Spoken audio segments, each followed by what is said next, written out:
Eu diria que o pacote anticrime e a CPI do BNDES foram duas comissões de extrema importância.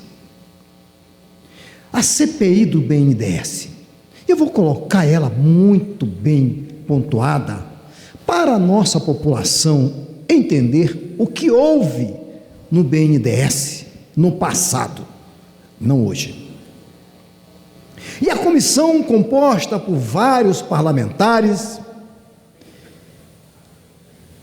convidamos várias pessoas que estavam envolvidas nos questionamentos do passado, de 2003 até 2015. O presidente era o deputado Macris de São Paulo, que realizou um belo trabalho. Convidamos dezenas de pessoas para vir depor aqui na Câmara dos Deputados. E isso foi feito. Não estou aqui para acusar ninguém, mas nós concluímos um relatório com mais de 1000 páginas. E foi pontuado que o BNDES, o banco que deveria trabalhar para o povo brasileiro, infelizmente foi usurpado em muitos bilhões de reais. E que deixou a população sem ter esse recurso para atender às questões dos seus municípios e dos nossos estados. Porque bilhões de reais saíram do país ilegalmente. Está no relatório isso. No entanto, não conseguimos dar prosseguimento a todo ele, a 100% daquilo que foi dito aqui. É tanto que nós, da comissão, entregamos o relatório completo para o Procurador-Geral da República, para que ele tome as providências e veja, através dos seus procuradores, quem realmente tirou o recurso dos brasileiros e jogou em paraísos fiscais. Essa é a realidade que muitos não falam, mas sabem. Infelizmente, passamos por esse feito no passado, mas não pontuarei nome de ninguém aqui, porque quem trata desse assunto é a justiça, e que ela seja feita em nome dos brasileiros. Portanto, esses primeiros minutos estou me dedicando a explicar o que houve na CPI do BNDES. Fato é que concluímos que levaram muitos bilhões para fora do país ilegalmente. Agora que o Procurador-Geral da República tome as providências cabíveis dentro do processo judicial. Portanto, presidente, partirei agora para outros assuntos. E quero tratar de outro assunto que está muito em voga em Rondônia e no Brasil. O governo federal tem se dedicado a baixar da forma que ele pode o preço do combustível. Porque o preço de combustível nós entendemos que está elevado, sim. Agora, o que fazer? Podemos criar legislação para baixar o preço do combustível? Não, não podemos fazer isso. Até porque o governo atual, ele trabalha muito no mercado livre, que haja entendimento daquele que produz, daquele que vende, que pode apresentar bons preços para a população, principalmente para a população mais pobre, que tanto precisa do nosso apoio. Não pode ser feito isso, mas através da diminuição dos impostos, seja dos impostos federais, ou seja, dos impostos estaduais, Isso pode ser feito sim, para atender a população, principalmente aqueles que dependem estritamente do transporte, nas estradas, levando os produtos para atender as famílias brasileiras. Não podemos deixar de pedir para os nossos governantes. Eu já solicitei para o governador do estado de Rondônia para baixar um pouco mais dos impostos. Lá, a gasolina, por exemplo, gira impostos em torno de 26%. Será que podemos, governador, baixar um pouco mais, não sei até que limite? Porque o governo é que é o responsável por isso. Porque o governo Bolsonaro está trabalhando muito para isso e já tem mostrado. O presidente Bolsonaro está agindo, mas ele mesmo já disse, para baixar impostos e ter um resultado positivo na bomba, na ponta da bomba, lá no veículo, depende dos governadores.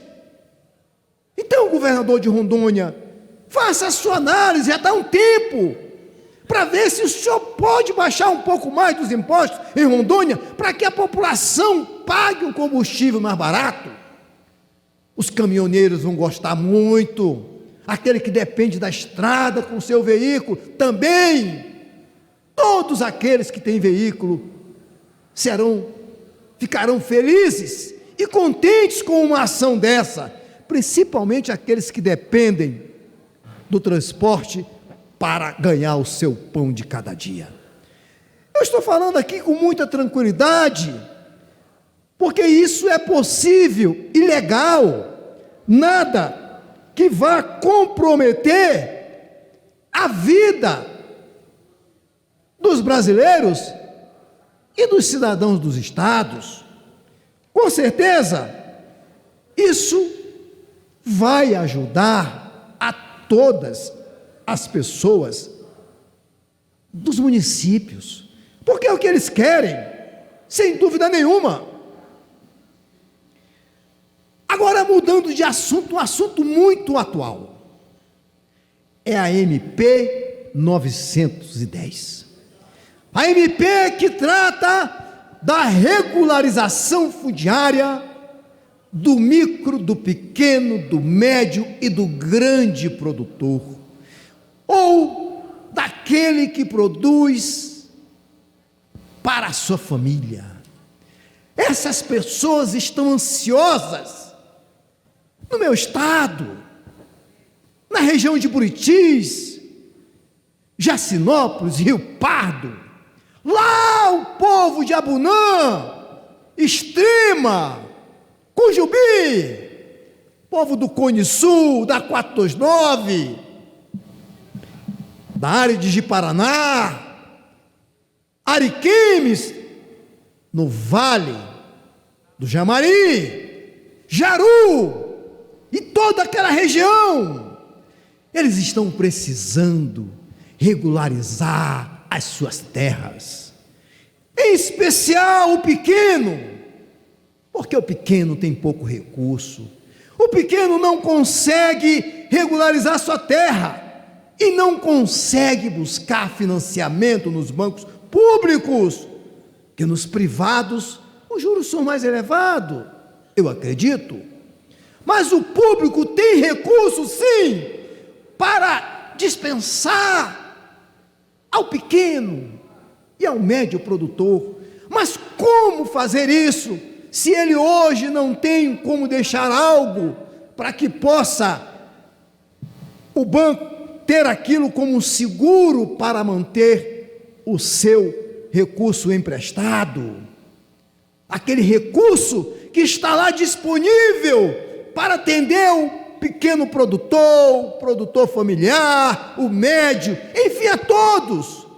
Mas porque o grande, ele tem recurso, ele consegue resolver sua vida, mas também tem recurso para atendê-lo.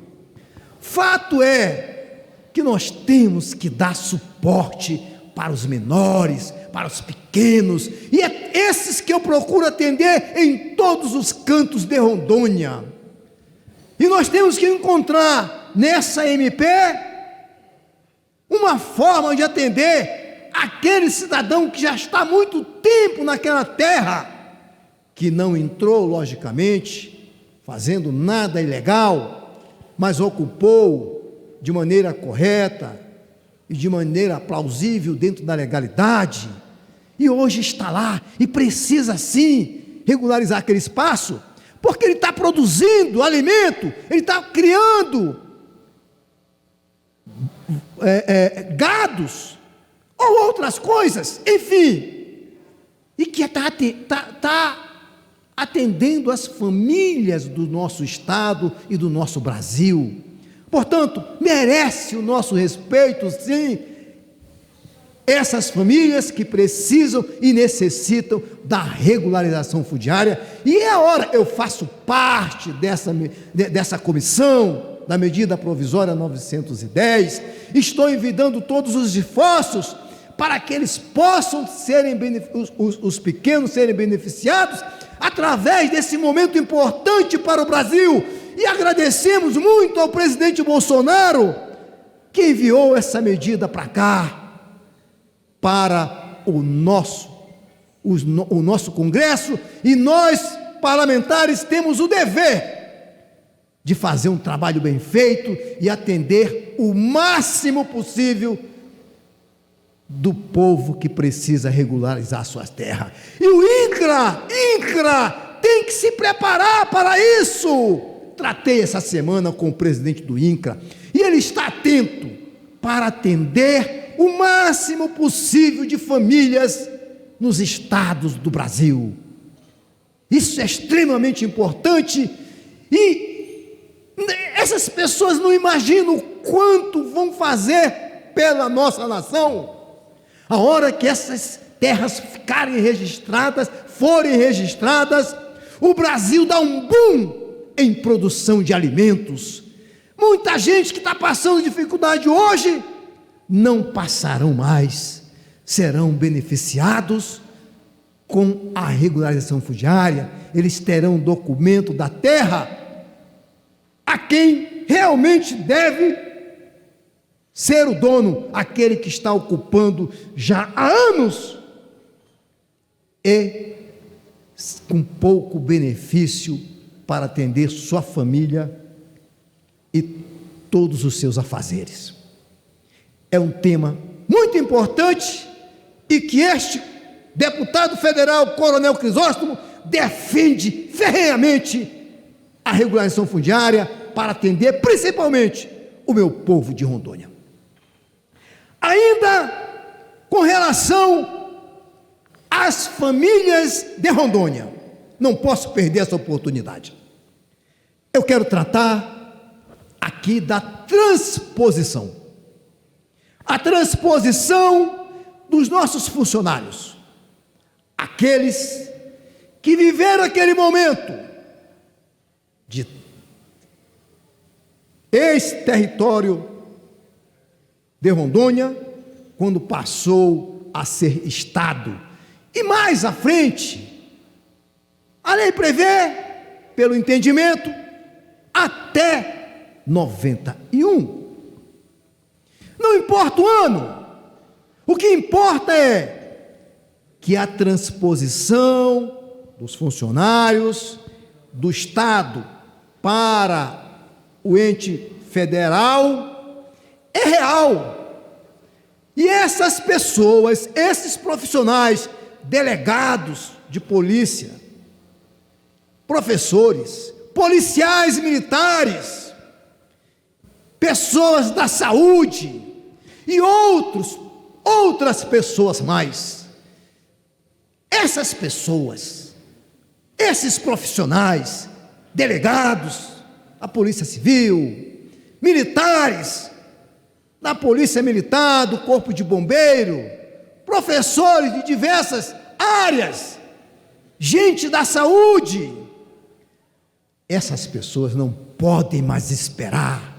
Hoje estive junto ao órgão responsável para realizar a transposição, hoje em torno de meio-dia, e falei isso lá, da necessidade de acelerarmos a transposição desses profissionais que já estão velhinhos, muitos com cabelos brancos, outros com quase nada de cabelo. Alguns já faleceram, senhores, sem o benefício. Precisamos nos unir, parlamentares federais, vamos nos unir para ajudar esse povo, mas se unir para executar, para fazer, e não para fazer política apenas, porque de política, esses funcionários, esses servidores, que precisam fazer a transposição do Estado para o ente federal, eles não aguentam mais de promessas. Há anos vem prometendo para eles que está sendo feito, que vai acontecer, quando não é verdade. E agora estamos num momento que temos um governo federal muito justo, muito correto, que quem sabe, presidente Bolsonaro, vai tocar no seu coração para atender esses funcionários do estado de Rondônia que precisam dessa transposição. Tudo está acontecendo no Ministério da Economia e tem que avançar. Mas, presidente Bolsonaro, o senhor é a autoridade que pode dar um encerramento a essa situação, um encerramento positivo para esse povo. Eu faço essa solicitação publicamente ao senhor, pelo menos para estudar, para analisar, e se entender que esses velhinhos de 60, 70 anos, que estão lutando há anos por essa transposição, assine e resolva a vida dessas pessoas, dessas famílias, que são milhares em Rondônia, mas merece o nosso respeito e a consideração de todos os entes públicos. É a hora. Hoje mesmo, alguns vieram falar comigo aqui no plenário da Câmara dos Deputados. É triste ver eles lamentando que anos estão esperando um feito positivo dentro da legalidade e não conseguem obter isso. Portanto, a todos os funcionários que pertencem ao Estado e aguardando a transposição, que seja feita justiça para os senhores e não política. Chega de prometer para esse povo ou de fazer discurso politiqueiro. Eu estou fazendo aqui algo pontual e pedindo ao meu líder maior, presidente Bolsonaro, ministro da Economia, vamos fazer justiça com esse povo. É necessário e justo. Isso é que é o mais importante. Fico aqui ainda vendo um item que na semana passada foi feito aqui na Câmara dos Deputados. O lançamento da Frente Parlamentar de Games e Jogos Eletrônicos. O mundo se voltou para os games e jogos eletrônicos. O mundo, eu falei, o cinturão asiático, o Vale do Silício nos Estados Unidos, estão focando esse mundo que ninguém se salva mais dele. Por quê? Porque a máquina está na mão de cada um, basta ter o celular, é o equipamento suficiente para trabalhar, para se divertir nos jogos, ou para tratar de coisas importantes, como a educação das nossas crianças, dos nossos jovens, como questões de geografia, na educação em si, questões de saúde. Tudo isso hoje está dentro do vetor de games e jogos eletrônicos. Essa frente veio para ajudar o mercado, para ajudar a indústria, para ajudar o esporte de games e jogos eletrônicos. Inclusive, já está havendo um movimento no mundo para incluir os games nos Jogos Olímpicos. É um item importante. Isso vai atender a todas as famílias, principalmente as mais pobres, porque vai dar oportunidade de emprego e renda. É um mercado de muitos bilhões de dólares e que, fazendo a coisa correta, com certeza, muitos empregos e renda em todos os cantos do Brasil e do mundo haverão, e é o que se espera, e é isso que eu fiz, pensando nisso, como presidente da Frente Parlamentar de Games e Jogos Eletrônicos. E agradeço a todos aqueles que apareceram aqui para nos dar força, aos nossos vice-presidentes e a todos os 210 parlamentares que assinaram. Muito grato por essa oportunidade de eu apresentar a Frente Parlamentar de Games e Jogos Eletrônicos. Rondônia, vocês têm um deputado federal que é de vocês, é um soldado do Exército, sou um coronel do Exército, que trabalhei 34 anos nessa instituição de maior credibilidade no país. Sou um engenheiro do Exército Brasileiro. Estou para atendê-lo em todos os cantos que for necessário. E assim que eu vim